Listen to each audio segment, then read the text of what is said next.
Handa na ba ang inyong mga puso para sa isang kwentong magpapatunay na hindi lahat ng kumikinang ay ginto? Na kung minsan, ang pinakamatamis na pangarap ay maaaring maging isang napakasamang panaginip? Halina't samahan ninyo akong buksan ang aklat ng buhay ni Luningning, isang babaeng inakala niyang natagpuan na ang kanyang paraiso. Lingid sa kaalamang ito pala ay isang kulungang gawa sa mga pinakatatagong lihim at kasinungalingan.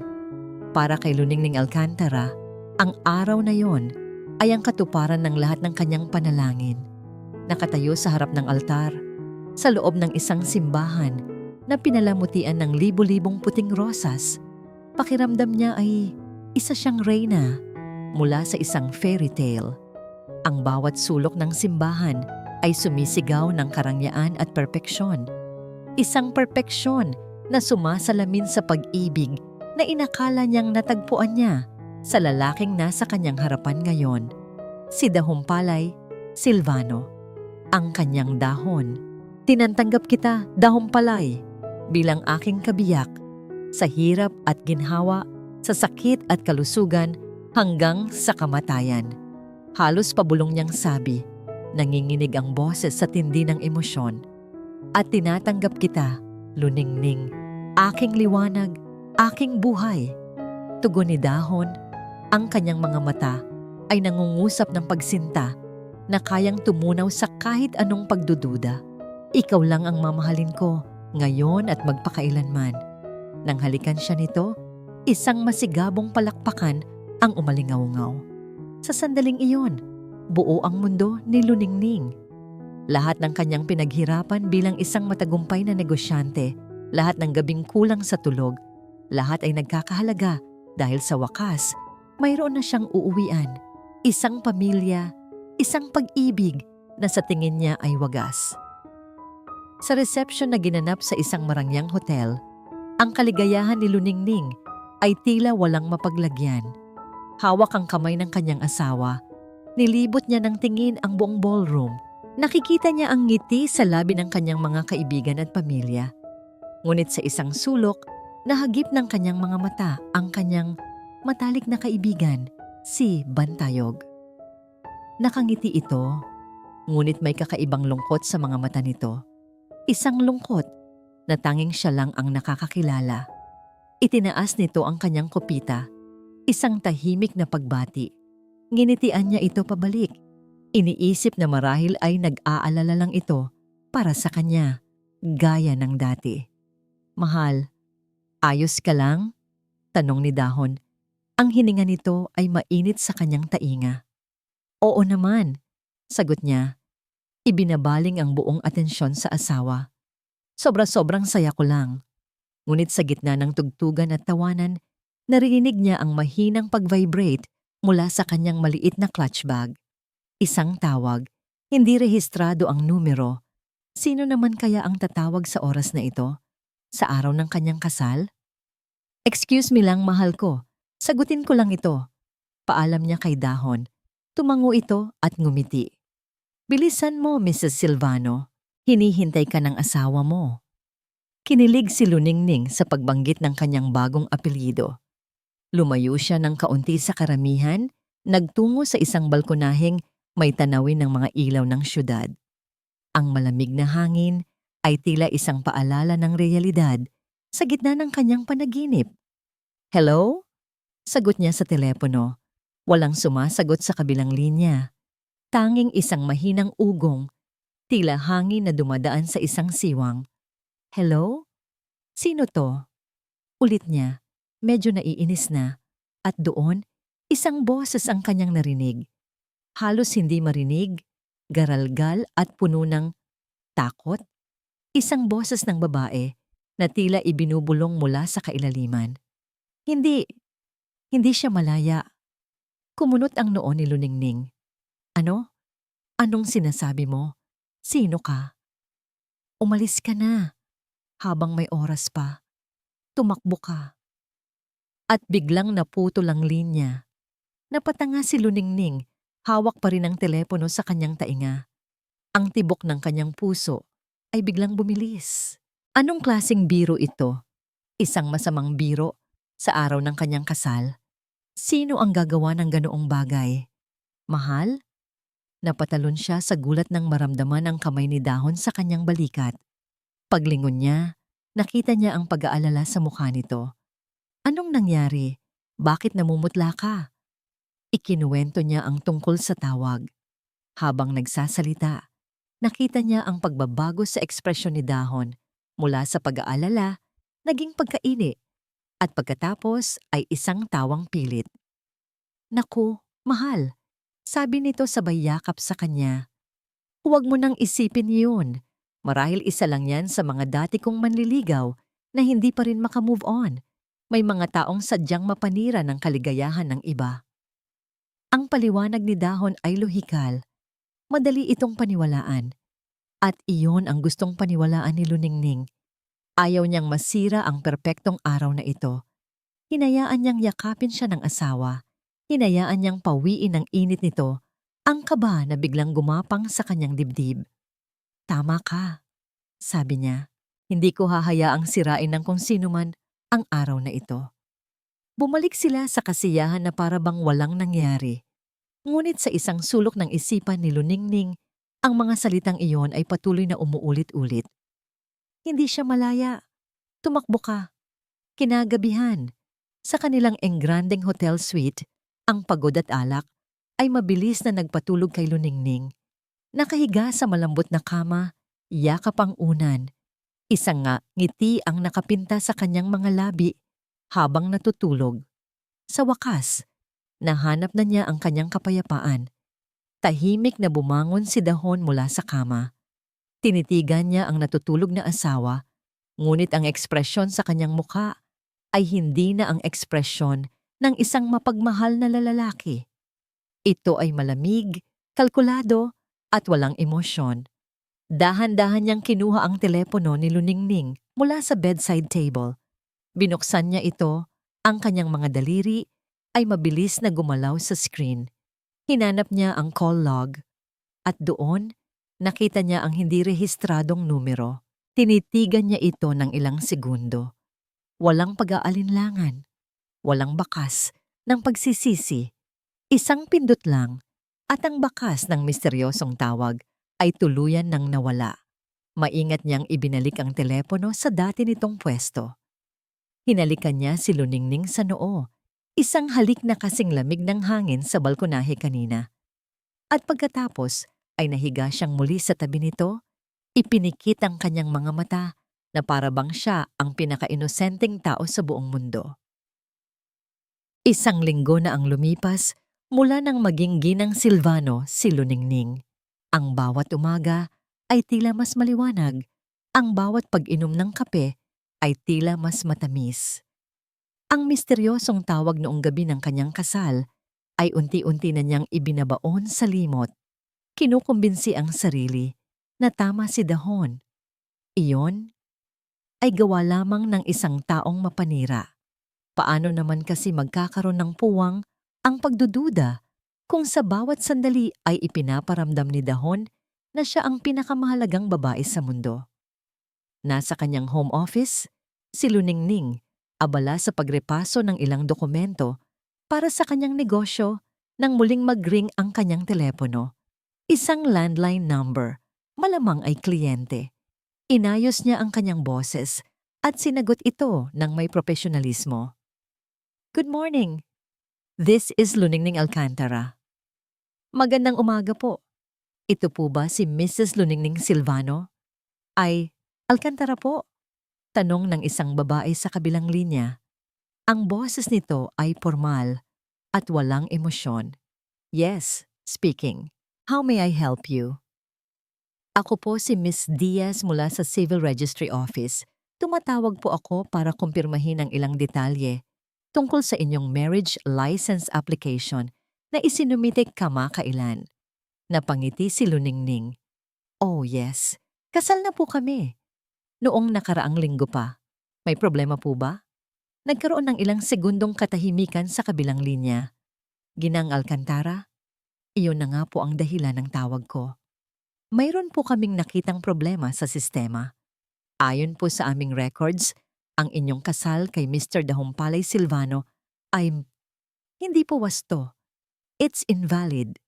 Ang mga salitang iyon ay parang mga piraso ng yelo na bumagsak sa pandinig ni Luningning. Biglang nanlamig ang kanyang mga kamay. Ano? Anong ibig mong sabihin?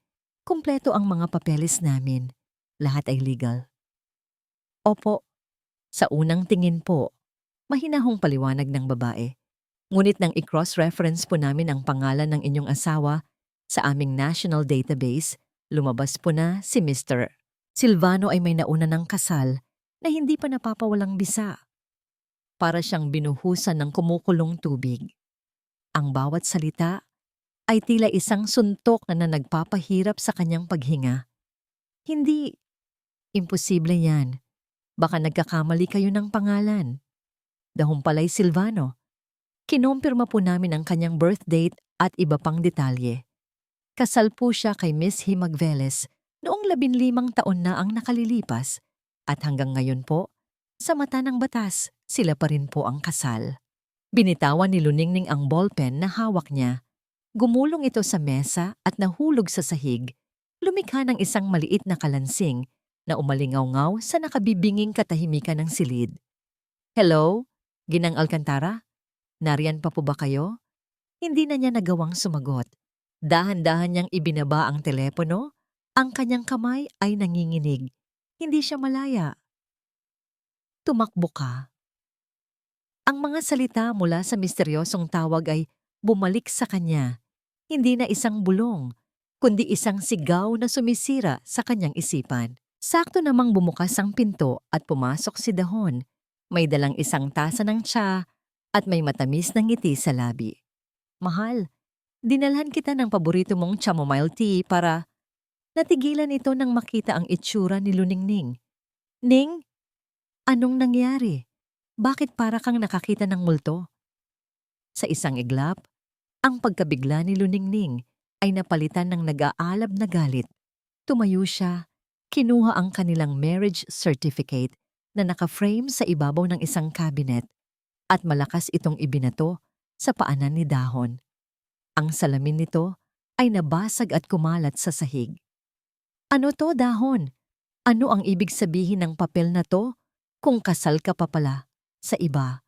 Magsalita ka. Sigaw ni iyigiman niya.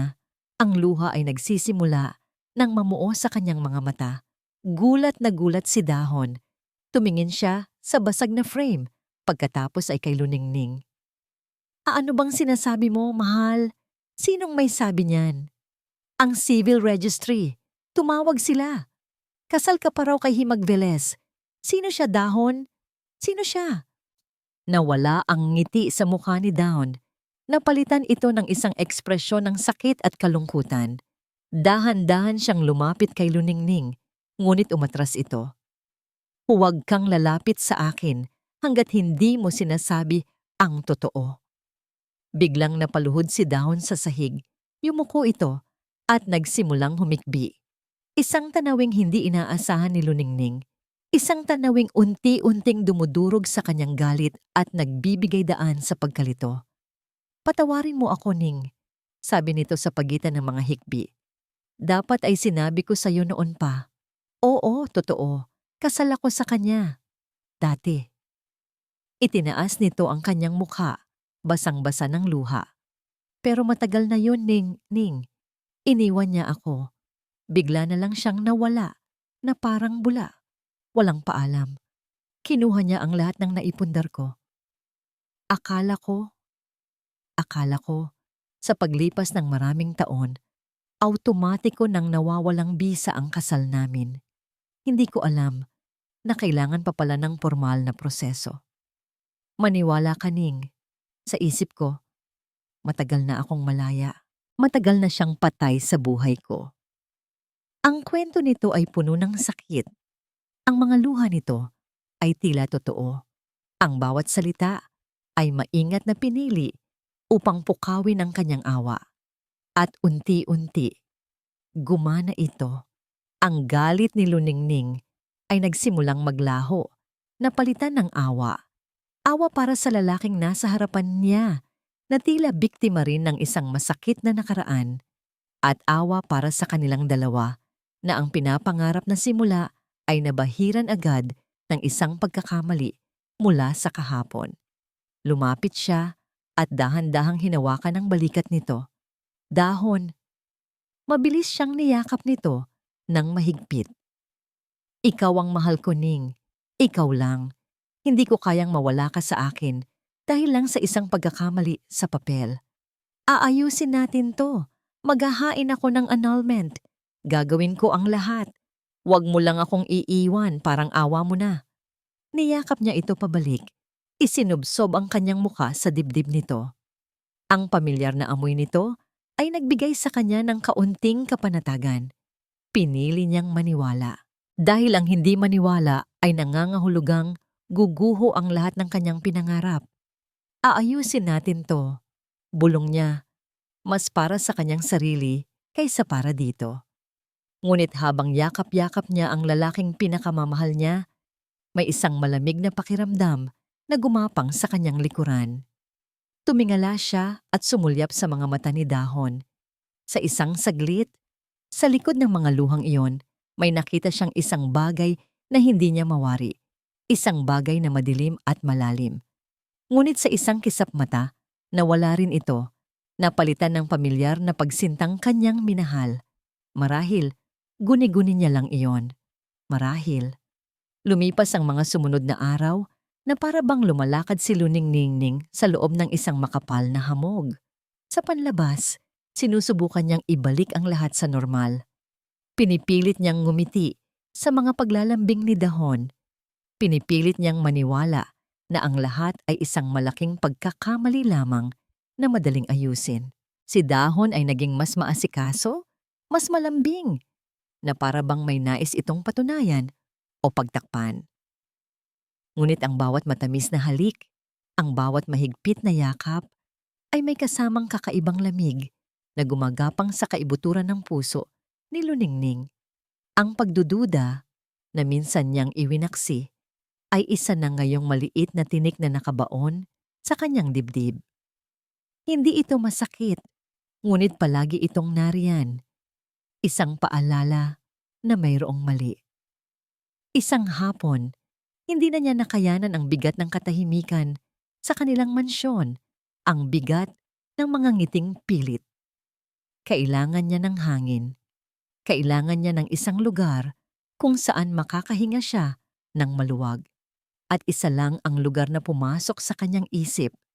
Nagpaalam siyang makikipagkita sa isang kliyente, isang kasinungalingang hindi niya akalaing magagawa niya.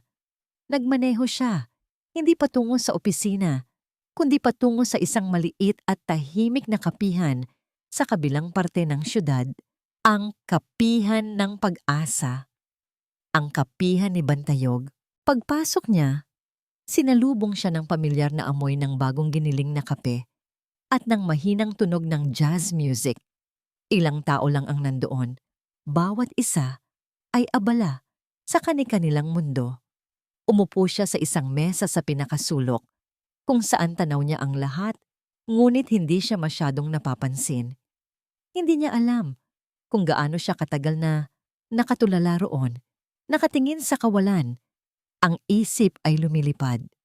Ang lahat ng nangyari, ang kasal, ang tawag, ang revelasyon, ay paulit-ulit na naglalaro sa kanyang isipan na parang sirang plaka. Maya-maya, isang tasa ng mainit na kape ang dahan-dahang inilapag sa kanyang harapan. Amerikano, itim at matapang, kung paano niya ito gusto. Malalim ang iniisip ng paborito kong customer.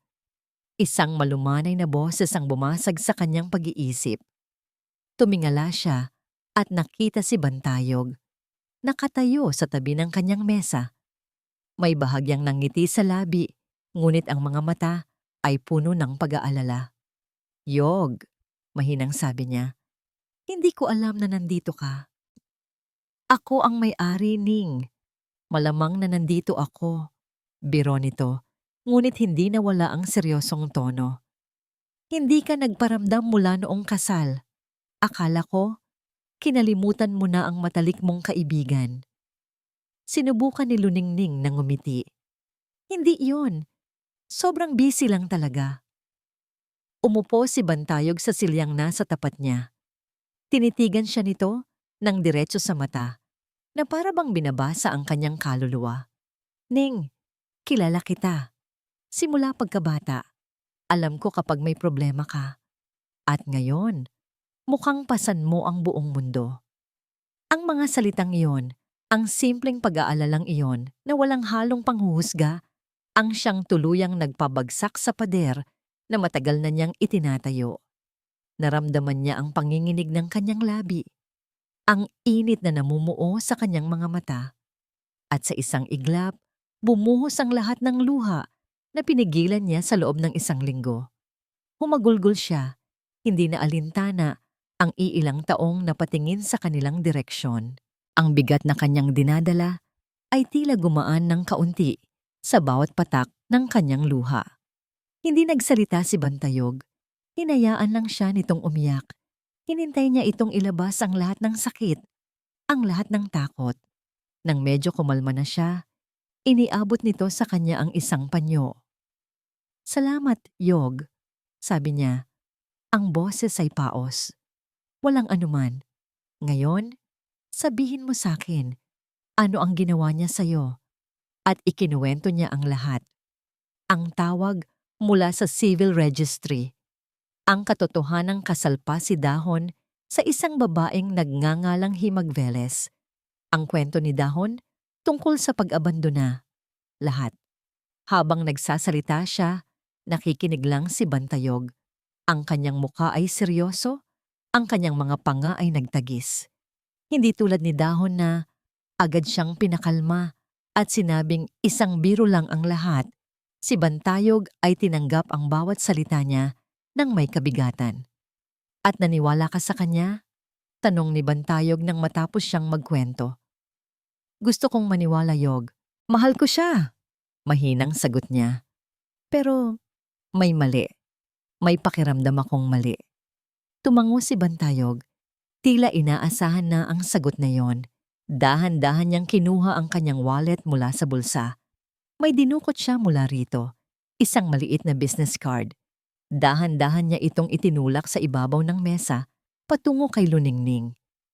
"Hindi para mag-imbestiga, Ning," sabi niya nang makita ang pag-aalinlangan sa mukha ng kaibigan, "kundi para malaman mo lang ang buong katotohanan. Para sa kapayapaan ng isip mo, utang mo yan sa sarili mo." Kinuha ni Luningning ang card. Nanginginig ang kanyang kamay. Nakasulat dito ang pangalan ng isang pribadong imbestigador. "Mapagkakatiwalaan siya," dagdag ni Bantayog. "Siya ang tumulong sa akin sa isang kaso dati." Tahimik lang siyang kumilos. Tinitigan ni Luningning ang card. Ito ay hindi lang isang piraso ng papel. Ito ay isang sangandaan. Ang 100 ay ang manatili sa matamis na kasinungalingan, ang maniwala sa asawa niya at kalimutan ang lahat. Ang 1 naman ay ang pumasok sa isang madilim na landas, ang alamin ng katotohanan, gaano man ito kasakit. Tumingin siya sa labas ng bintana ng kapihan. Ang araw ay unti-unti nang lumulubog, nag-iiwan ng mga kulay kahel at lila sa kalangitan. Maganda, ngunit may dalang lungkot. Katulad ng nararamdaman niya, iginilid niya ang tasa ng kape na ibinigay sa kanya. Ngayon, hindi niya kailangan ng pampagising. Ang kailangan niya ay lakas ng loob. Mahigpit niyang hinawakan ang business card. Tumingin siya kay Bantayog at sa unang pagkakataon, sa loob ng 1 linggo, isang kislap ng determinasyon ang muling sumilay sa kanyang mga mata. "Kailangan kong malaman," bulong niya. "Kailangan kong malaman." Kahit gaano pa kasakit ang katotohanan. Ang bawat araw kasama si Dahon ay naging isang maingat na pagsayaw sa entablado para kay Luningning. Ngumingiti siya sa tamang oras, tumatawa sa kanyang mga biro, at hinahayaan ang sariling magpadala sa mga yakap nito. Ngunit sa likod ng kanyang mga mata, isang bagyo ng kaba at takot ang namumuo. Bawat segundo, ay isang paghihintay. Paghihintay sa tawag ng pribadong investigador. Si G. Robles, isang tawag na pareho niyang kinatatakutan at inaasahan. Ang tawag ay dumating isang Huwebes ng hapon habang si Dahon ay nasa isang business meeting. Sinadya ni Luningning na magkulong sa banyo, binuksan ng gripo para magkaroon ng ingay bago sagutin ng telepono. Ginang Silvano, bati ng formal na boses ni G. Robles. Alcantara! Mabilis niyang pagtatama. Tawagin mo akong Luningning o Ginang Alcantara. May balita ka na ba? Narinig niya ang pagbuntong hininga sa kabilang linya. Mayroon Ginang. At nakakabahala ang mga una kong nalaman. Naramdaman ni Luningning ang palalamig na gumapang mula sa kanyang batok pababa sa kanyang gulugod. Hinigpitan niya ang hawak sa telepono. Ano yon? Si Himag Velez ay hindi lang basta isang simpleng babae. Nag-iisa siyang tagapagmana ng isang malaking lupain sa probinsya. Mayaman ang kanyang pamilya, paliwanag ni G. Robles. Pero ang mas nakakagulat, ilang buwan matapos silang ikasal ni Dawn, inilipat ni Himag ang lahat ng titulo ng lupa at ari-arian sa pangalan ng asawa niya. Ano? Halos pabulong na tanong ni Luningning. Ito ay direktang kasalungat ng kwento ni Dawn na si Himag ang kumuha ng lahat ng naipundar nito. At pagkatapos noon, patuloy ng investigador, ang boses ay mas bumigat. Wala nang nakarinig o nakakita pa kay Himag Velez. Naglaho siya. Walang missing persons report na isinampa. Para sa mga kapitbahay nila noon, ang kwento ay umalis daw ito para mangibang bansa kasama ang ibang lalaki. Isang kwentong si Dahon mismo ang nagpakalat. Parang nauubusan ng hangin si Luningning sa loob ng maliit na banyo. Diyos ko, may isa pa Ginang, ang trail ay nagtuturo sa isang lumang bahay na nakapangalan pa rin kay Dahon. Isang bahay na matagal nang abandonado. Nasa isang liblib na lugar na tinatawag na Barrio Anino. Pagkatapos ng tawag, nanginginig na napaupo si Luningning sa takip ng inidoro. Ang kwento ni Dahon ay unti-unting gumuho. Inilalabas ang isang katotohanang mas madilim at mas nakakatakot kaysa sa kanyang inaakala. Kinailangan niya ng patunay, isang bagay na mahahawakan, isang bagay na magpapatunay na hindi siya nababaliw. Kinagabihan, hinintay niyang makatulog. Nang mahimbing si Dahon, dahan-dahan siyang bumangon, walang nililikhang ingay. At nagtungo sa bodega kung saan nakatago ang iilang mga lumang gamit ng kanyang asawa. Doon, sa ilalim ng mga luma at maalikabok na kahon, nakita niya ang isang lumang baul na gawa sa kahoy. Nanginig ang kanyang mga kamay habang binubuksan ito. Ang amoy ng lumang papel at alikabok ay sumalubong sa kanya. Sa loob, nakita niya ang mga lumang damit at ilang mga libro. Ngunit sa ilalim ng lahat ng iyon, may isang album ng litrato. Binuklat niya ito. Mga larawan ni Dahon noong mas bata pa ito. At sa kalagitnaan ng album, may isang litratong nakaipit. Isang babae at isang lalaki, masayang magkayakap sa harap ng isang bahay na kubo. Ang lalaki ay si Dahon, at ang babae ay may magandang mukha, mahabang buhok, at isang ngiting puno ng buhay. Si Himag, tinitigan niya ang larawan. Si Himag ay mukhang masaya, puno ng pangarap. Ngunit nang tingnan niya ang mga mata ni Dahon sa litrato, may nakita siyang kakaiba. Isang posesibong tingin, isang tingin na tila nagsasabing, pag-aari kita. Ito ang parehong tingin na nakita niya sa mga mata nito sa likod ng mga pekeng luha nito noong isang linggo. Minaneho ni G. Robles ang kanyang sasakyan sa isang makipot at baku-bakong daan. Ang Barrio Anino ay parang isang lugar na kinalimutan na ng panahon. Ang mga puno ay mayayabong at tila sinasakop na ang daan. Ang iilang bahay na kanyang nadaraanan ay gawa sa kahoy, luma na, at ang ilan ay tila babagsak na. May isang kakaibang bigat sa hangin, isang pakiramdam ng kalungkutan. Sa dulo ng daan, naroon ang bahay. Nakatayo itong mag-isa, napapaligiran ng matataas na damo. Ang pintura ay bakbak na, ang mga bintana ay marurumi, at ang kahoy na gate ay nakakiling na. Ito ang uri ng bahay na ginagamit sa mga horror film. Maingat siyang bumaba ng sasakyan. Walang ibang tao sa paligid. Tanging ang huni ng mga kuliglig at ang pagaspas ng mga dahon ang kanyang naririnig. Naglakad siya paikot sa bahay. Sa likod, nakita niya ang isang pinto na patungo sa basement. Bahagya itong nakabukas. Kinuha niya ang kanyang flashlight at dahan-dahang bumaba sa madilim na hagdan. Ang amoy sa loob ay pinaghalong alikabok, amag at isang bagay na hindi niya mawari. Itinutok niya ang ilaw sa sahig at doon nakita niya ito. Nakatitig pa rin si Luningning sa litrato nang biglang mag-vibrate ang kanyang telepono. Si G. Robles ulit. Mabilis niya itong sinagot. Ang puso niya ay kumakarera. G. Robles. Ang boses sa kabilang linya ay iba na. Hindi na ito kalmado at formal. Ngayon, mayroon na itong bahid ng pagkaalarma ng isang bagay na kakilakilabot. Ginang Alcantara, sabi nito, ang bawat salita ay mabigat at puno ng kahulugan. Nandito ako, sa harap ng bahay sa Barrio Anino. Mayroong napakamali dito.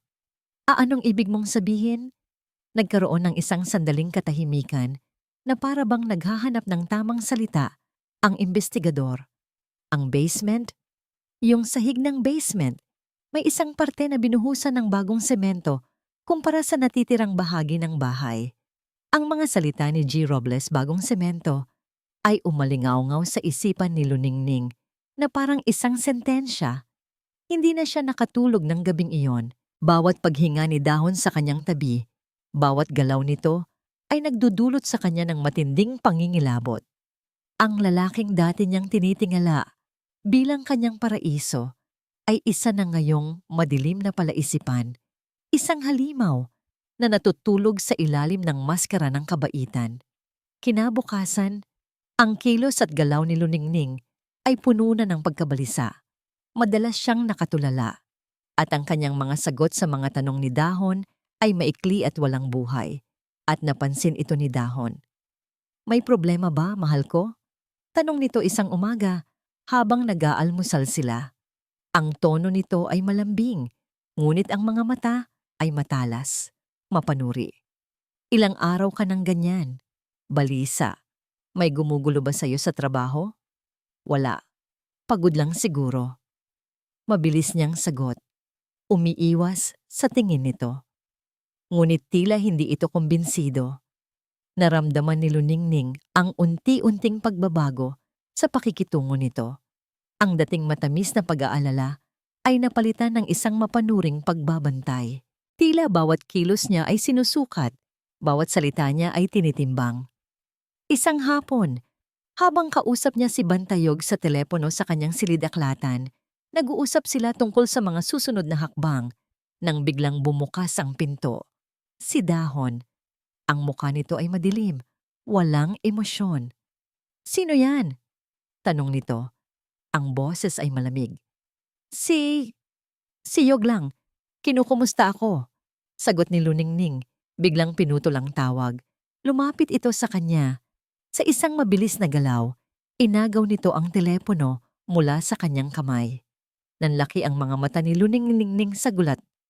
Bakit kailangan mong kausapin ang lalaking yan ng patago? Mayroon ba kayong hindi ko alam? Ano ka ba, Dahon? Matalik ko siyang kaibigan. Anong masama doon? Pagtatanggol niya sa sarili, ngunit ang takot ay nagsisimula nang kumalat sa kanyang dibdib. Kaibigan? O ahas na naghihintay ng pagkakataong tuklawin ako? Sabi nito. Ang boses ay tumataas at sa isang iglap na puno ng galit, ibinato nito ang telepono sa pader. Nabiyak ang screen nito sa maraming piraso. Napaatras si Luningning, hindi makapaniwala sa kanyang nakikita. Bakit mo ginawa yon? Bigla itong lumapit at hinawakan siya ng mahigpit sa braso.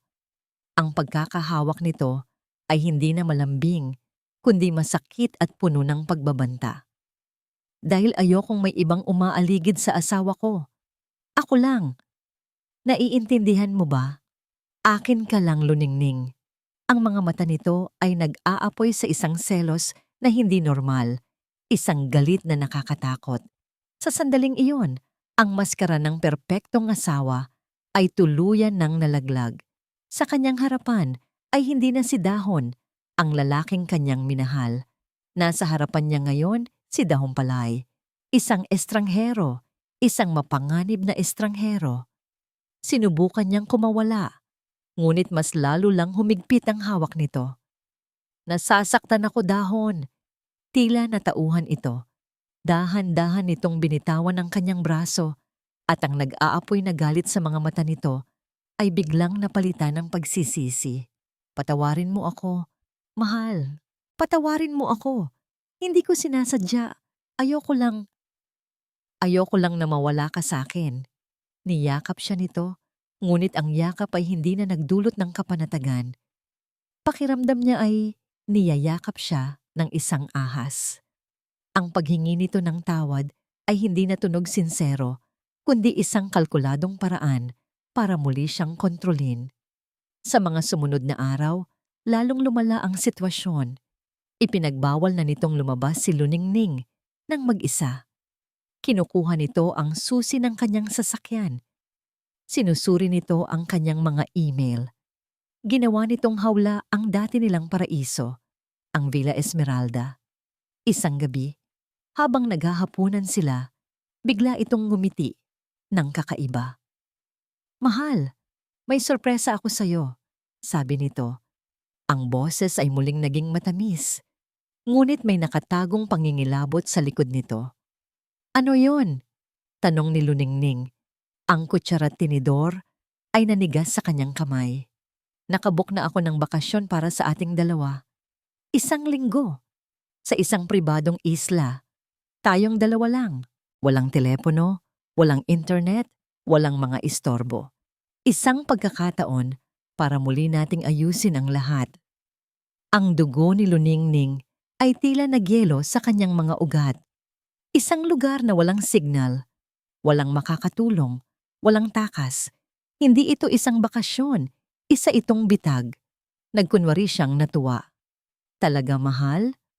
Ang sweet mo naman. Ngunit sa loob-loob niya, isang sigawang nabubuo. Kailangan niyang makatakas at kailangan niya itong gawin ngayon. Kinagabihan, habang mahimbing na natutulog si Dahon, dahan-dahan siyang bumangon. Nag-iwan siya ng unan sa ilalim ng kumot para magmukhang may tao pa ring natutulog. Sa nanginginig na mga kamay, kinuha niya ang emergency phone na itinago niya sa ilalim ng kama at ang susi ng ekstrang sasakyan na alam niyang hindi alam ni Dahon. Alam niyang kailangan niya ng tulong, hindi lang mula kay Bantayog o sa investigador.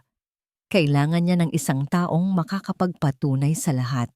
Isang taong nakakita.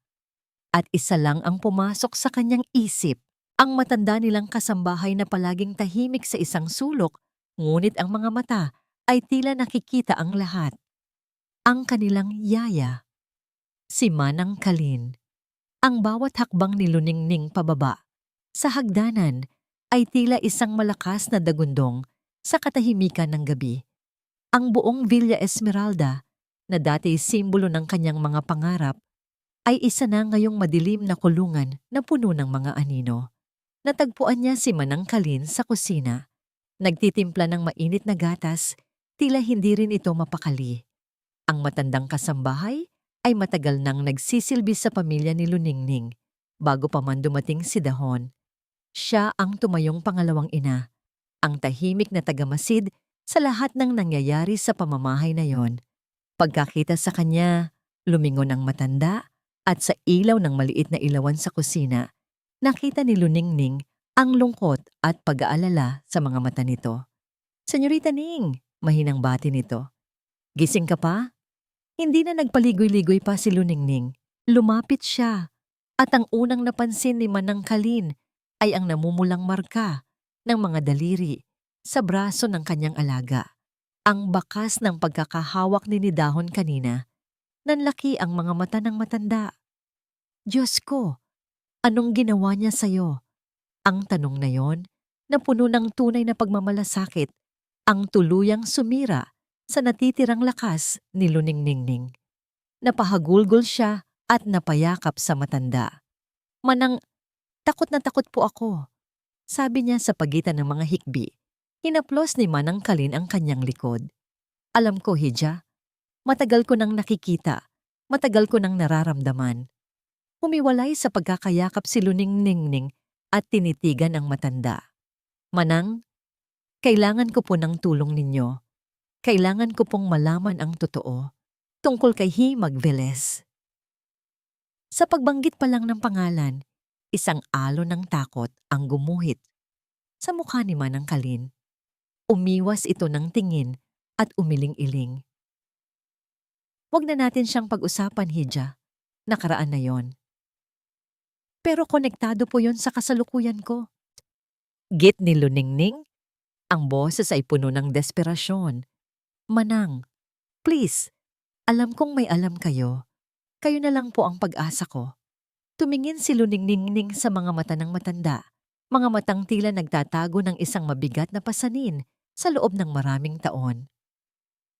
At sa wakas, pagkatapos ng 15 taon ng pananahimik, ang pader na itinayo ng takot sa puso ni Manang Kalin ay nagsimulang gumuho.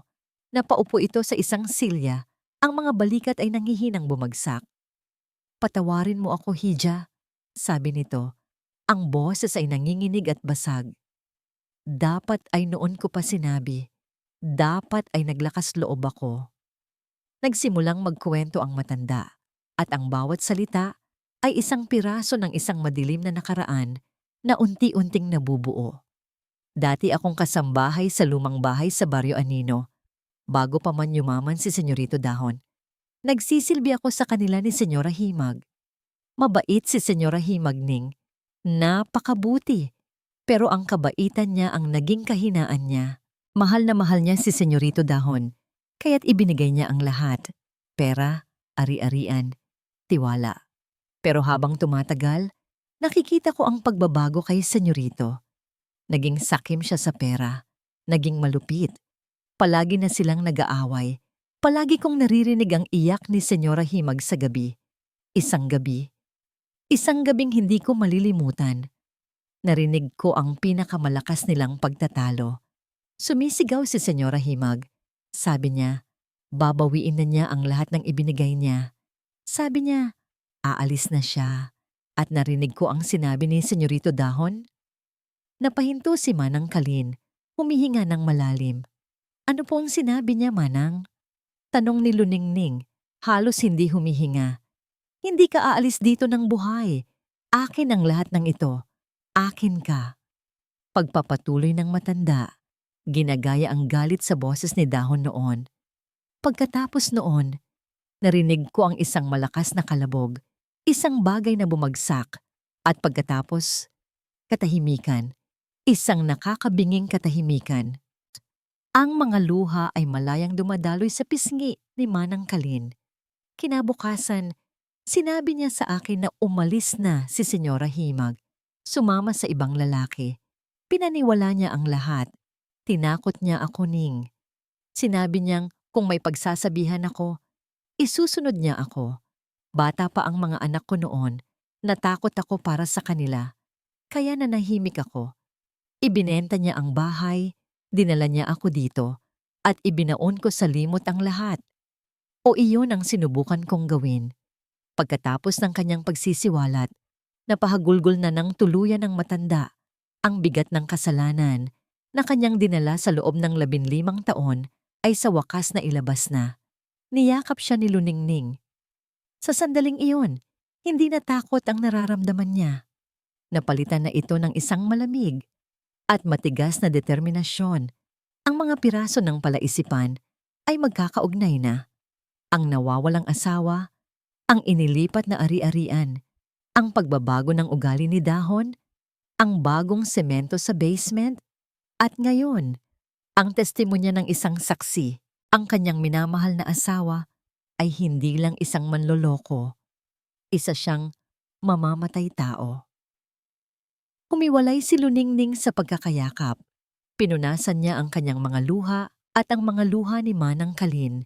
Ang kanyang mga mata na kanina'y puno ng takot ay nagliliyab na ngayon sa tapang. Kinuha niya ang kanyang emergency phone mula sa kanyang bulsa. May isang numero lang siyang kailangang tawagan. Hinawakan niya ang kamay ni Manang Kalin. Hindi na po kayo dapat matakot, Manang. Tapos na po ang pananahimik natin. Idinial niya ang numero ni Bantayog.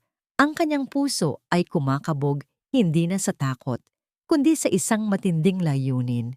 Nang sagutin nito ang tawag, isang pangungusap lang ang kanyang binitawan. Isang pangungusap na magbabago sa lahat. Yog, tumawag ka ng pulis. Ngayon na. Ang oras ay tila huminto sa pagitan ng tawag ni Luningning kay Bantayog at sa pagdating ng bukang liwayway. Nananatili sila ni Manang Kalin sa kusina, magkahawak kamay, sa isang katahimikang mas maingay pa kaysa sa anumang sigaw. Walang natulog. Pareho silang naghihintay, alam na sa pagsikat ng araw, ang buhay na kanilang kilala ay hindi na kailanman magiging pareho. Tumawag si Bantayog bago pa man mag-umaga. Nasa labas na kami ng gate, Ning. Kasama ko na ang mga pulis. May search warrant sila para sa Villa Esmeralda at para sa bahay sa Barrio Anino. Handa ka na ba? Huminga ng malalim si Luningning. Kumukuha ng lakas mula sa kaalamang hindi na siya nag-iisa. Handa na ako, Yog. Bumaba ka na lang kapag narinig mo na kami. Huwag kang gagawa ng kahit anong ikapapahamak mo. Habilin nito bago ibaba ang tawag. Ilang minuto lang, isang malakas na katok sa pinto ang bumasag sa katahimikan ng mansyon. Isang katok na opisyal at hindi mapag-aalinlanganan. Agad na nagising ang buong kabahayan. Nagmamadaling bumaba si Dahon mula sa kanilang silid. Nakasuot lang ng robe. Ang kanyang mukha ay puno ng inis at pagtataka. Sino ba yang nambubulabog ng ganitong kaaga? Sigaw nito. Nakasunod sa likuran niya si Luningning. Ang kanyang mukha ay kalmado, ngunit ang kanyang mga mata ay matatag. Binuksan ni Dahon ang pinto, handa ng magalit. Ngunit natigilan siya nang makita ang mga unipormadong pulis kasama ang isang lalaking may seryosong mukha na siyang nagpakilalang si Detective Ramos. Sa likod nila, nakatayo si Bantayog. Ang mga mata ay nakatuon kay Luningning. Nagtatanong kung ayos lang ba ito. Magandang umaga, Mr. Silvano. Sabi ni Detective Ramos. Ang boses ay formal. May dala kaming search warrant para sa property na ito. Search warrant? Para saan? Gulat na tanong ni Dahon. Ang pagkukunwaring inosente ay perpekto pa rin. Wala kaming ginagawang masama dito. Ito po ay may kinalaman sa pagkawala ng isang Himag Velez, sabi ng detective, habang pinagmamasdan ng maigi ang reaksyon ni Dahon. Sa pagbanggit ng pangalan, isang bahagyang kislot ang dumaan sa mga mata ni Dahon. Isang kislot na mabilis din niyang itinago. Ngunit nakita ito ni Luningning. Si Himag, iniwan niya ako 15 taon na ang nakakaraan. Anong kinalaman ko pa doon? Iyon po ang susubukan naming alamin, sabi ng detective. May hiwalay din po kaming team na papunta na sa inyong lumang property sa Barrio Anino. Biglang napatingin si Dahon kay Luningning. Ang kanyang mga mata ay nanlilisik, puno ng pagtataka at galit na unti-unting nabubuo. Sa wakas, naintindihan na niya. Ikaw ang may gawa nito. Anong mga kasinungalingan ang sinabi mo sa kanila daw nining ko? Luningning, baliw ka na ba? Hindi sumagot si Luningning. Tinitigan niya lang ito ng diretso sa mata. Hindi na nagpapakita ng anumang takot. Ang katahimikan niya ang nagsilbing pinakamatibay na sagot. Walang nagawa si Dahon kundi hayaan ang mga pulis na pumasok. Habang ang ilan ay nagsimulang maghalughog sa Villa Esmeralda, si Detective Ramos ay nanatili para kausapin sila. Si Dahon ay patuloy sa kanyang pagkukunwari. Sinasabing biktima lamang siya ng isang asawang nababaliw at seloso. Si Luningning naman ay tahimik lang, Nakatayo sa tabi ni Bantayog na hindi umaalis sa kanyang tabi kahit 1 pulgada. Maya-maya, tumunog ang radyo ng isa sa mga pulis. Isang boses mula sa kabilang linya ang narinig ng lahat sa silid. "Sir, nandito na kami sa Barrio Anino. Papasok na po kami sa basement." Ang bawat segundo ng paghihintay ay parang 1 oras. Ang tensyon sa loob ng sala ay halos pwede nang hiwain.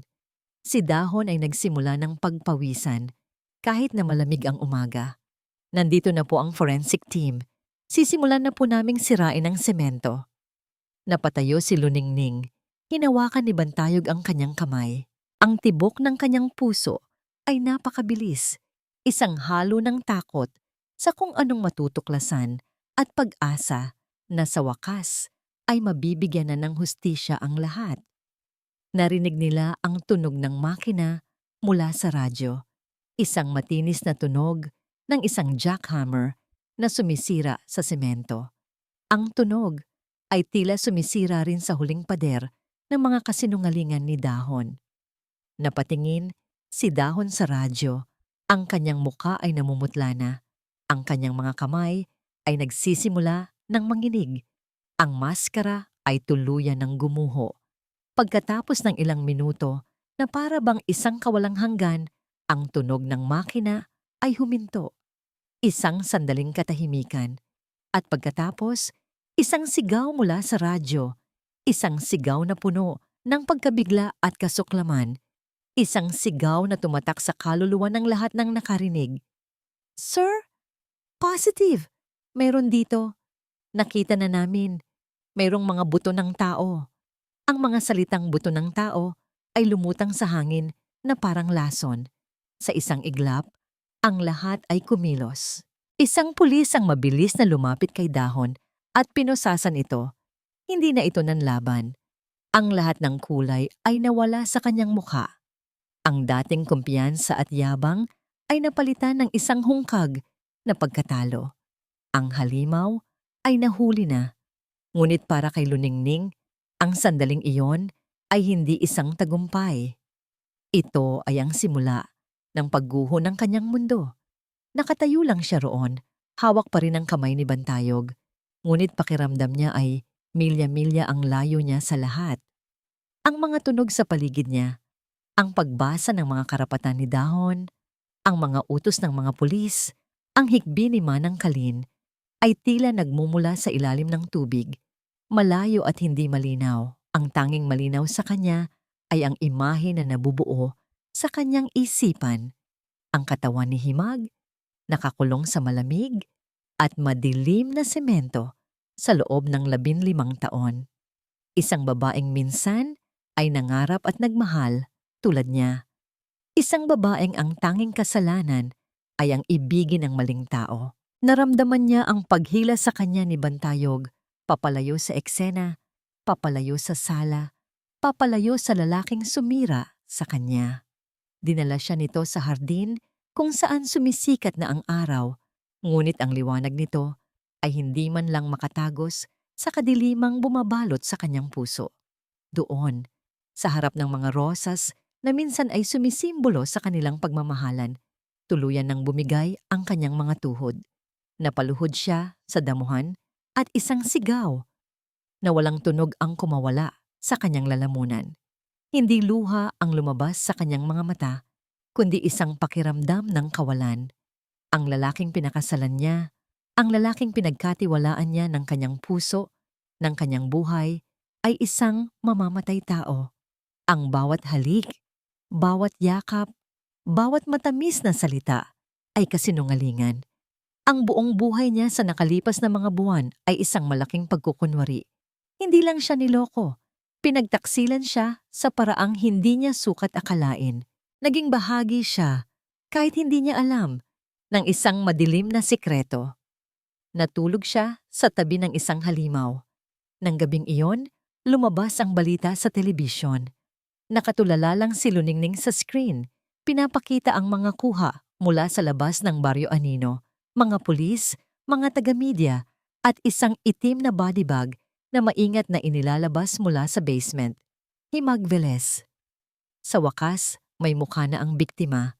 Ipinakita sa balita ang larawan ni Himag mula sa isang lumang yearbook, ang parehong babaeng nakangiti na nakita ni Luningning sa litratong itinago ni Dahon.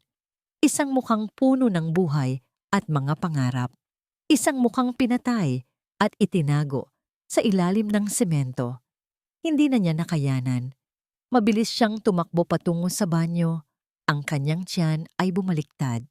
Sumuka siya ng sumuka na para bang sinusubukan niyang ilabas hindi lang ang kanyang kinain, kundi ang lahat ng lason at kasinungalingan na ipinakain sa kanya ni Dahon. Ang bawat alaala nila, ang kanilang unang pagkikita, ang mga pangako, ang kasal, ay bumabalik sa kanya. Ngunit ngayon, ang mga ito ay nababahiran na ng dugo. Pagkatapos noon, isang matinding pagod ang kanyang naramdaman. Isang pagod na hindi lang pisikal, kundi emosyonal at espiritual. Pumasok siya sa dati nilang silid. Ang lahat ay nasa ayos pa rin. Ang kama, kung saan sila natutulog. Ang mga damit ni Dahon sa aparador. Ang buong silid ay amoy pa rin niya. Hindi niya kayang manatili roon. Kumuha siya ng isang kumot at unan at nagtungo sa guest room. Ikinandado niya ang pinto, pinatay ang ilaw, at naupo sa sahig, sa pinakamadilim na sulok ng silid. Niyakap niya ang kanyang mga tuhod at doon, sa gitna ng kadiliman at katahimikan, naramdaman niya ang tunay na bigat ng lahat. Hindi na galit, hindi na pagkabigla, kundi isang malalim at nakakabinging kalungkutan. Isang pakiramdam ng pagiging marumi. Paano niya hindi nakita? Paano siya naging ganito kabulag? Ang lahat ng red flags na binaliwala niya, ang lahat ng pagdududa na isinantabi niya, ay bumalik para usigin siya. Para siyang nasira, basag, nawalan ng tiwala, hindi lang sa pag-ibig, kundi sa sarili niyang kakayahang kumilatis ng tao. Kung ang lalaking inakala niyang perpekto ay isa palang demonyo, paano pa siya magtitiwalang muli? Kanino? Maya-maya, may narinig siyang mahinang katok sa pinto. Ning! Ang boses ni Bantayog, puno ng pag-aalala. Hindi siya sumagot. Hindi ito umalis. Narinig niya ang mahinang tunog ng pag-upo nito sa sahig, sa kabilang panig ng pinto. Hindi ito nagsalita. Hindi ito nangulit. Nananatili lang itong nariyan, isang tahimik na presensya sa gitna ng kanyang pagguho. Isang bantayog na hindi natitinag ng kanyang bagyo. Hindi niya alam kung gaano sila katagal na nanatiling ganoon. Ang tanging alam niya ay sa gitna ng kanyang kawalan ng pag-asa. Ang tahimik na presensya nito sa labas ng pinto ay ang tanging sinulid ng koneksyon na mayroon siya sa mundo. Sa wakas, sa nanginginig na boses na halos isang bulong, nagsalita siya. Ang mga salita ay tila dumadaan sa basag na salamin. Tumingin siya sa kadiliman ng silid na para bang kinakausap ang sarili niyang wasak na refleksyon. Paano ako magsisimula ulit? Ang tanong ay binitawan niya sa hangin, hindi umaasa ng sagot. Dahil sa sandaling iyon, ang muling pagbangon ay tila isang imposible at malayong pangarap. Ang mundo niya ay gumuho at siya ay naiwang nakalibing sa ilalim ng mga guho nito. Lumipas ang ilang buwan. Ang mga araw ay naging linggo at ang mga linggo ay naging buwan ng paghahanda, mga panayam sa pulis at walang katapusang gabi kung saan ang mga bangungot ay mas totoo pa kaysa sa realidad. Ang tanong ni Luningning na, paano ako magsisimula ulit? Ay nanatiling walang sagot. Ngunit sa tulong ni Bantayog na hindi umalis sa kanyang tabi at sa determinasyong mabigyan ng hustisya si Himag, ang kanyang kalungkutan ay unti-unting nahaluan ng tapang. Hindi na siya ang babaeng gumuho. Isa na siyang babaeng babangon para lumaban. Ang araw ng paglilitis ay dumating na parang isang malakas na kulog. Pagbaba pa lang ni Luningning sa sasakyan sa harap ng Hall of Justice, sinalubong agad siya ng isang pader ng mga kamera at mikropono.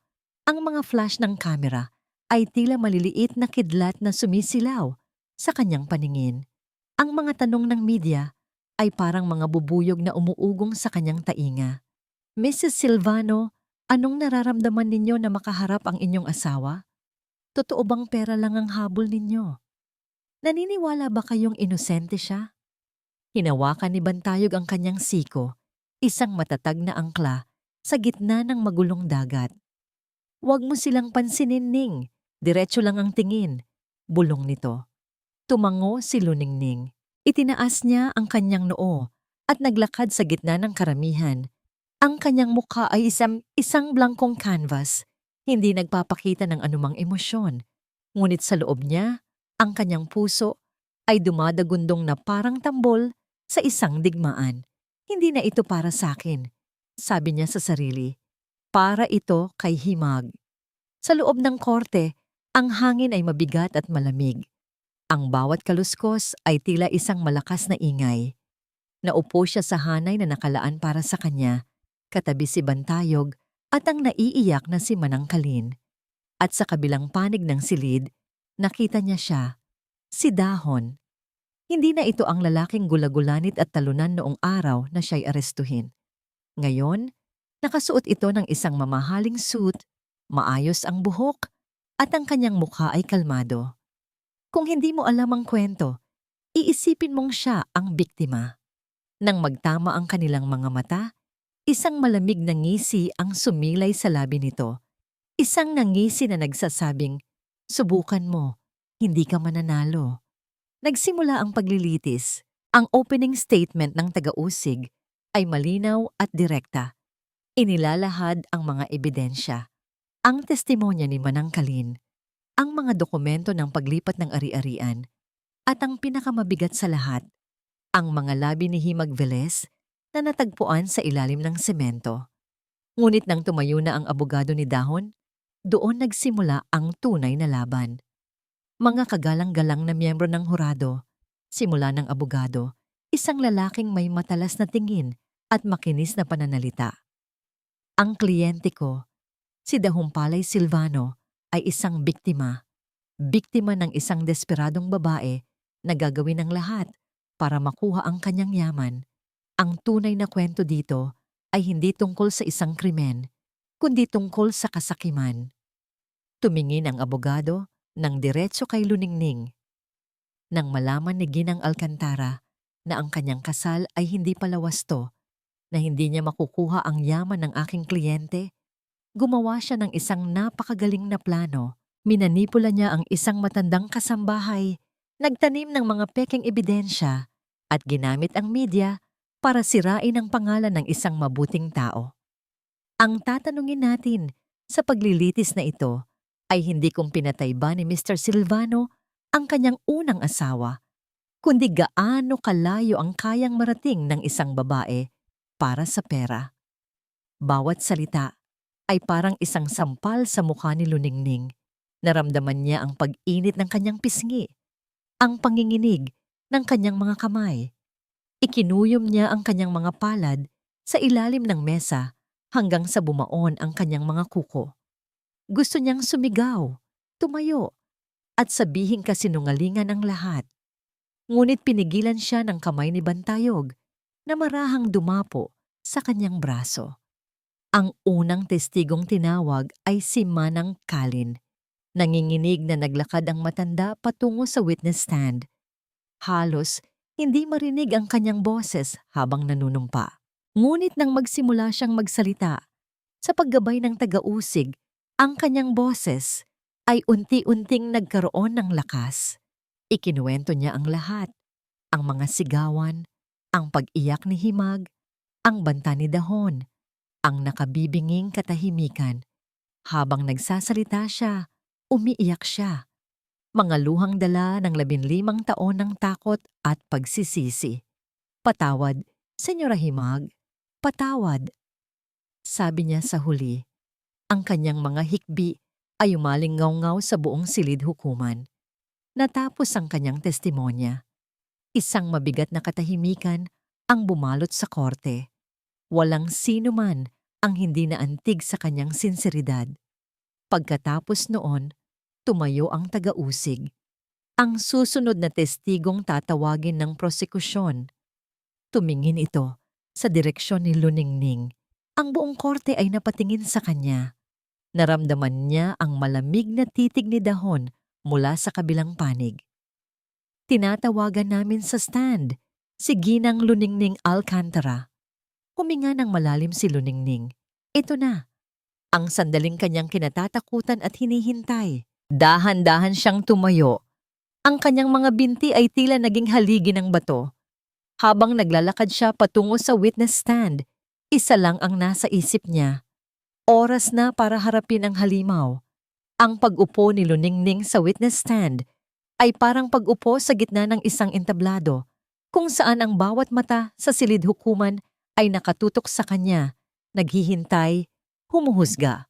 Sa kanyang harapan ay ang taga-usig, sa kanyang gilid ay ang hukom, at sa di kalayuan, naroon si Dahon, nakatingin sa kanya ng may paghamon. Itinaas niya ang kanyang kanang kamay at nanumpa. Sasabihin ko ang katotohanan, ang buong katotohanan, at wala nang iba, kundi ang katotohanan. Sa unang pagkakataon, ang mga salitang iyon ay may bigat na hindi niya naramdaman noon. Sinimula ng taga-usig ang kanyang mga tanong. Malumanay sa simula, itinatag ang pundasyon ng kanilang relasyon ni Dahon. Mula sa matamis na panliligaw hanggang sa perpektong kasal. Sa bawat sagot ni Luningning, ang kanyang boses ay kalmado at matatag. Hindi na ito ang boses ng isang babaeng takot, kundi ng isang babaeng may bitbit na katotohanan. Ikinuwento niya ang lahat.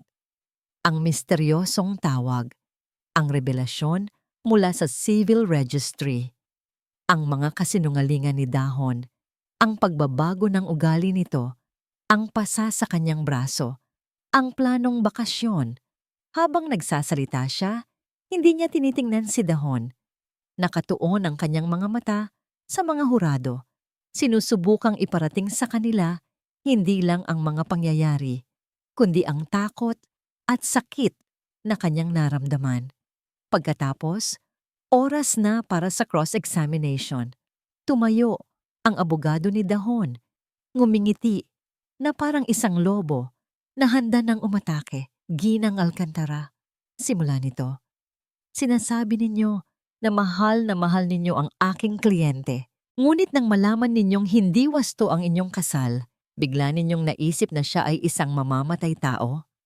Hindi ba't mas kapanipaniwala na nagalit kayo dahil ang inyong happily ever after ay biglang nagkaroon ng problema sa pera? Ang problema ay hindi pera. Ang problema ay ang katotohanang kasal pa siya sa isang babaeng sinabi niyang matagal nang nawawala. Matatag na sagot ni Luningning. Isang babaeng hindi ninyo kilala. Isang multo mula sa nakaraan. Ngunit ginamit ninyo ang multong iyon para sirain ang aking kliyente. Hindi ba, Ginang Alcantara? Hindi ba't kayo ang gumawa ng lahat ng ito dahil sa galit at pagkabigo? Paulit-ulit. Pabalik-balik. Sinubukan siyang ipitin ng abogado. Palabasing siya ay isang sakim, selosa, at hindi matatag na babae. Ngunit hindi nagpatinag si Luningning. Bawat tanong ay sinasagot niya ng may dignidad. Ang kanyang mga salita ay nakaugat sa kanyang masakit na karanasan. Tapos na ako sa testigong ito, Your Honor. Sabi ng abogado sa wakas, tila nadismaya na hindi niya nagawang sirain si Luningning. Bumalik si Luningning sa kanyang upuan. Ang kanyang mga binti ay nanginginig sa pagod. Ngunit alam niyang nagawa niya ang kanyang bahagi. At doon, tumayo ang taga-usig para sa kanyang huling alas. Your Honor, mayroon po kaming isang huling ebidensya na nais isumite. Isang bagay na nahanap ng investigador na si G. Robles sa mas malalim na paghahanap sa mga gamit na naiwan sa bahay sa Barrio Anino. Isang sulat. Kumunot ang noo ng abogado ni Dahon. Maging si Dahon ay nagpakita ng bahagyang pagkalito. Isang sulat na isinulat ni Himagveles ilang linggo bago siya mawala. Hindi ito na ipadala, ngunit itinago niya ito sa ilalim ng isang lumang tabla sa kanyang aparador. Ibinigay ng taga-usig ang sulat sa clerk para markahan bilang ebidensya. Pagkatapos, humingi siya ng pahintulot na basahin ito ng malakas para sa korte. Pinayagan siya ng hukom, isang matinding katahimikan ang bumalot sa silid hukuman. Kinuha ng taga-usig ang sulat at nagsimulang magbasa. Ang bawat salita ay mula sa kamay ni Himag, ngunit ang boses nito ay tila nanggagaling mula sa kabilang buhay. Mahal kong ate, kung nababasa mo ito, marahil ay may masama nang nangyari sa akin. Patawad o hindi ako nakinig sa'yo. Ang pag-ibig ay tunay na nakakabulag. Ang dahon na pinakasalan ko ay hindi na ang dahon na kasama ko ngayon. Nagbago na siya. Ang pera. Ang pera ang sumira sa kanya. Kinuha na niya ang lahat sa akin, ngunit hindi pa rin siya kontento. Takot na takot ako, ate. Nakikita ko ang paraan ng pagtingin niya sa akin. Parang hindi na ako ang asawa niya, kundi isang bagay na sagabal sa kanyang mga plano. Sinabi kong aalis na ako, nababawiin ko ang lahat. Pero tinawanan niya lang ako. Sinabi niyang wala akong matatatakasan. Nagpaplano akong tumakas sa susunod na linggo. Kung hindi mo ako makontak pagkatapos noon, ate, huwag mong hahayaang isipin ng lahat na basta na lang ako umalis. Hanapin mo ako. At higit sa lahat, huwag kang magtitiwala sa asawa ko. Isa siyang halimaw na nagtatago sa ilalim ng isang napakagandang maskara. Nagmamahal, Himag. Pagkatapos basahin ang sulat, walang nagsalita. Ang mga salita ni Himag ay tila isang multo na bumaba sa silid hukuman. Direktang itinuturo ang kanyang berdugo. Ang kalmadong maskara ni Dahon ay tuluyan ng nabasag. Ang kanyang mukha ay namutla. Ang kanyang mga mata ay nanlaki sa gulat at galit. Tumingin siya sa kanyang abogado na para bang naghahanap ng tulong, ngunit maging ito ay natigilan. At sa gitna ng katahimikan, hindi na niya napigilan ang sarili. Tumayo siya, itinuro ang kopya ng sulat at sumigaw sa isang boses na puno ng lason at galit. Kasinungalingan yan. Walang kwentang babae yon. Matagal na siyang dapat nawala. Dapat lang siyang mamatay. Pera ko yon. Akin lahat yon. Sa isang iglap, ang buong korte ay natigilan. Ang mga hurado ay napatingin sa kanya, gulat at hindi makapaniwala. Ang kanyang abogado ay napapikit na lang sa kanyang sariling mga salita. Sa harap ng lahat, inamin ni Dahon ang kanyang kasalanan. Ilang oras lang, bumalik ang mga hurado, dala ang kanilang desisyon. Hindi na ito sorpresa kanino man. Sa kaso ng People of the Philippines versus Dahumpalay Silvano, anunsyo ng foreman? Sa salang pagpatay, napatunayan naming ang akusado ay guilty. Isang kolektibong buntong hininga ang naririnig sa korte. Napaiyak si Manang Kalin. Niyakap ni Bantayog si Luningning.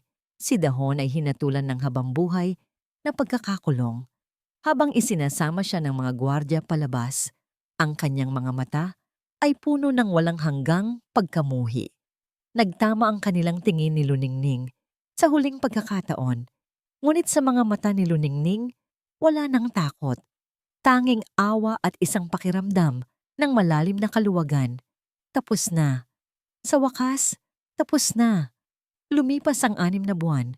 Ang ingay ng media ay unti-unti nang humupa.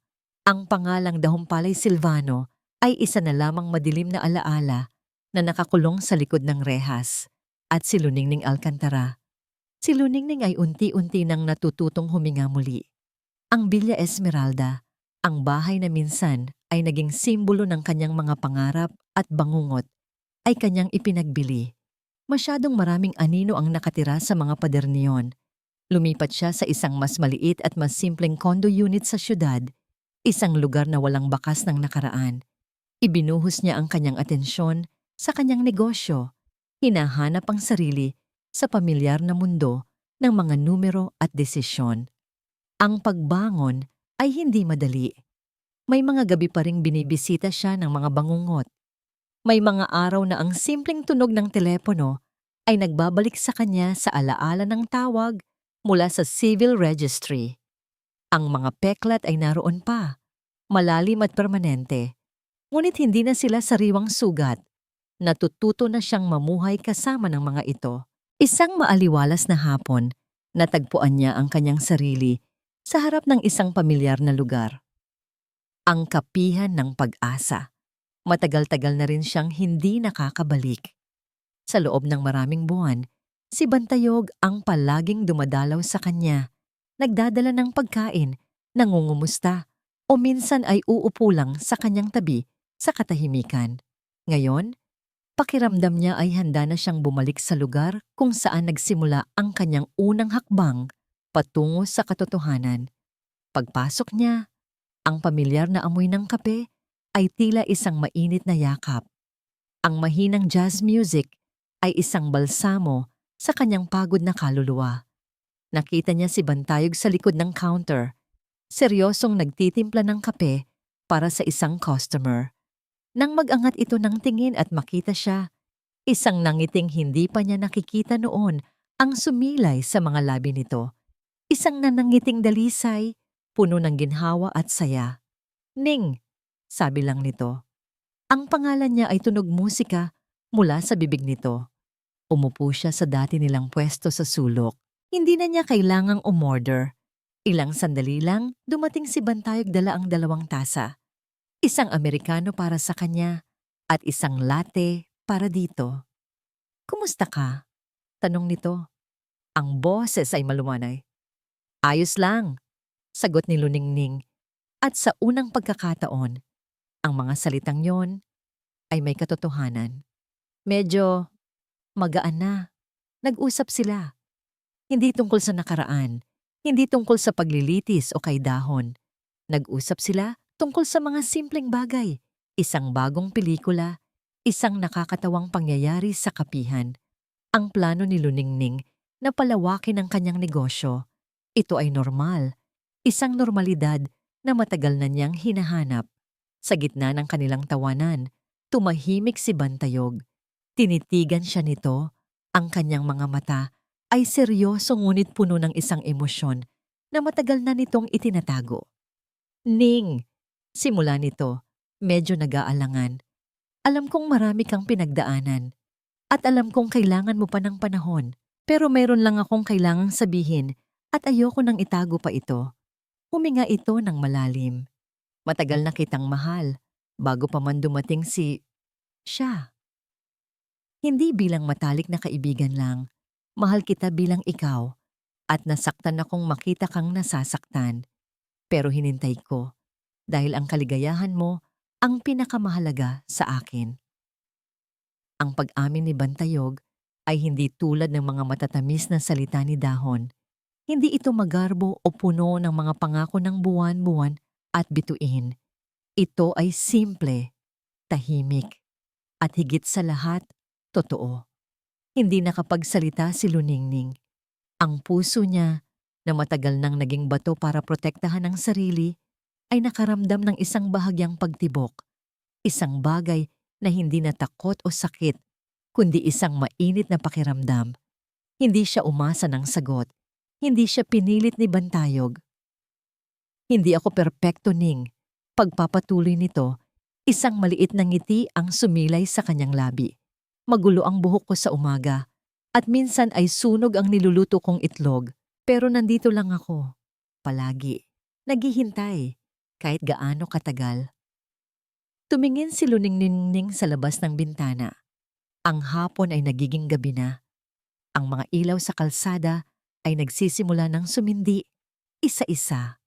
Dahan-dahan, iniangat niya ang kanyang kamay at ipinatong ito sa ibabaw ng kamay ni Bantayog na nasa mesa. Isang simpleng kilos, ngunit para sa kanilang dalawa, ito ay nagsasabi ng lahat. Hindi pa siya handang sumagot ng oo. Hindi pa siya handang magmahal muli. Ngunit sa unang pagkakataon, sa loob ng napakatagal na panahon, naramdaman niyang marahil handa na siyang subukan, handa na siyang umasa. Isang maliit at totoong ngiti ang sumilay sa kanyang mga labi. At sa ngiting iyon, alam ni Bantayog na ang lahat ng kanyang paghihintay ay may halaga. Ang binhi ng pag-asa na itinanim sa gitna ng kadiliman ay sa wakas nagsisimula ng umusbong. 1 taon. 1 taon mula nang muling matutong magtiwala si Luningning. 1 taon ng dahan-dahang paghilom ng pagbuo muli sa mga pirasong sinira ng nakaraan. Ang pag-ibig na dumating sa kanyang buhay ay hindi isang biglaang apoy, kundi isang kandilang dahan-dahang nagbigay liwanag sa kanyang madilim na silid. Ang relasyon nila ni Bantayog ay itinayo hindi sa mga matatamis na pangako, kundi sa mga shared silences, sa mga tasa ng kape tuwing umaga, at sa walang sawang pag-unawa. Ipinakita sa kanya ni Bantayog ang isang uri ng pag-ibig na hindi nang aangkin, kundi nagpapalaya. Isang pag-ibig na hindi nagtatago, kundi nagiging kanlungan. Isang maaraw na Sabado ng hapon, abala si Luningning sa isang munting pagtitipon sa bakuran ng bago niyang bahay. Hindi ito kasing laki ng Villa Esmeralda, ngunit ito ay mas maliwanag at puno ng buhay. Ang okasyon ay ang formal na paglulunsad ng kanyang bagong pundasyon, ang Himag Foundation. Isang organisasyong naglalayong tulungan ang mga babaeng biktima ng domestic abuse at magbigay ng legal assistance sa mga ito. Ang larawan ni Himag na nakangiti ay nakadisplay sa isang maliit na entablado. Sa ilalim nito ay ang mga katagang, "Ang iyong boses ay hindi malilimutan." Ito ang paraan ni Luningning para bigyan ng kahulugan ang trahedya, para gawing pag-asa ang sakit. Sa gitna ng mga bisita, nakita niya si Manang Kalin. Masaya nang nakikipagkwentuhan. Ang matanda ay pinili ng magretiro, ngunit nanatili itong bahagi ng buhay ni Luningning, isang lola sa puso. Nakita niya rin ang mga abogado at pulis na tumulong sa kanya, mga taong naging bahagi ng kanyang laban. At sa isang sulok, nakatayo si Bantayog. Hawak ang 2 baso ng juice, nakatingin sa kanya ng may paghanga at pagmamahal. Lumapit ito at iniabot sa kanya ang isang baso. "I'm so proud of you, Ning," sabi nito. Ang boses ay puno ng sinseridad. Ngumiti si Luningning, isang nangiting abot hanggang sa kanyang mga mata. "Hindi ko ito magagawa kung wala kayog. Ginawa mo ito para sa sarili mo," sagot nito. "Naging bantayog ka lang sa sarili mong katapangan." Kinagabihan, pagkatapos ng matagumpay na pagtitipon, nagkayayaan silang maglakad sa dalampasigan.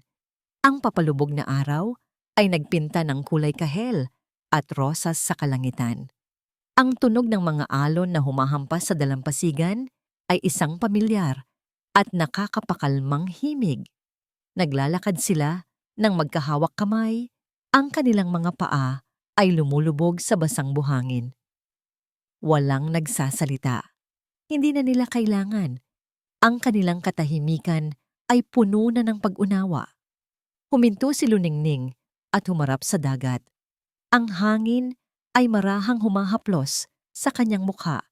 Tinatangay ang ilang hibla ng kanyang buhok. "Alam mo," simula niya, "ang tingin ay nasa malayong abot-tanaw. Dati, ang tingin ko sa pag-ibig ay parang isang perpektong palasyo. Maganda, enggrande, at walang anumang sira. Pero natutunan kong hindi pala."